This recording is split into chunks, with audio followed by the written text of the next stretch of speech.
Doctor কালাম root several books, মানে doctor কালাম কি করেছেন, তিনি বিভিন্ন অনেকগুলো বই লিখেছেন, including the famous wings of fire. তার মধ্যে বিখ্যাত হচ্ছে কি wings of fire.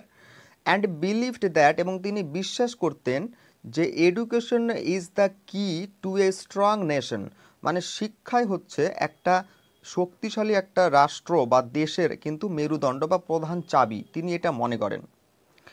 He passed away in 2015 while delivering a lecture।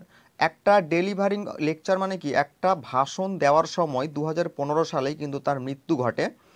Living behind A legacy of knowledge, inspiration and service, এবং তার পিছনে কিন্তু তিনি রেখে গিয়েছেন তার অসংখ্য কিন্তু নলেজ, অর্থাৎ কি জ্ঞান, ইন্সপিরেশন মানে অনুপ্রেরণা, এবং সার্ভিস কিন্তু তিনি রেখে গিয়েছেন, মানে মানুষের জন্য সেবামূলক কিছু কাজকর্ম তিনি রেখে গিয়েছেন তার এই কাজগুলোর মধ্য দিয়ে।